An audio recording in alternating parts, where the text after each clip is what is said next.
তোরা পিতার মাথায় জল ঢালবে কেন? কাল কি পিতার মাথা খুব গরম হয়ে যাবে? না বিনায়ক, কাল থেকে শ্রাবণ মাসের শুরু, আর এই শ্রাবণ মাসে অমৃত মন্থন হয়েছিল।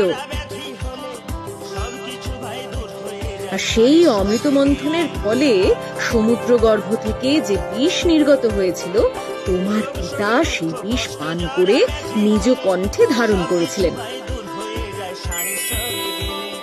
আর এই বিষ পানের ফলে মহাদেবের সারা শরীর নীল হয়ে গিয়েছিল। আচ্ছা, নীল কেন হয়েছিল? হলুদ কেন হয়নি? হলুদ হলে পিতাকে খুব ভালো লাগতো, একেবারে আমার লাড্ডুর মতো। যাই হোক, তুমি আমাকে এটা বলো, সবাই পিতার মাথায় কাল জল ঢালবে কেন?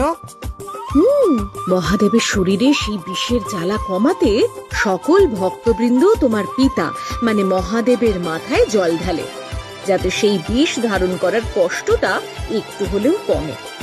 কিন্তু সোমবার করেই সবাই জল ঢালে কেন মাতা? বিষ কি শুধু সোমবার করেই ওঠে?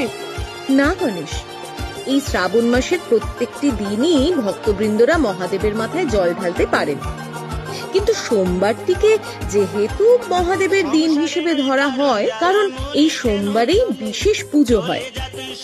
ও আচ্ছা, এইবার বুঝলাম।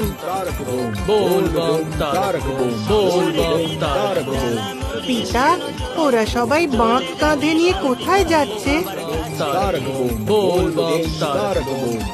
ওরা সবাই আমার মাথায় জল ঢালতে যাচ্ছে। এই রোদে ওরা এতটা পথ হেঁটে যাবে? জল ভরা ঘট কাঁধে নিয়ে চলছে সারি সারি, কানা খোড়া বৃদ্ধ যুবক যত নর নারী। কষ্ট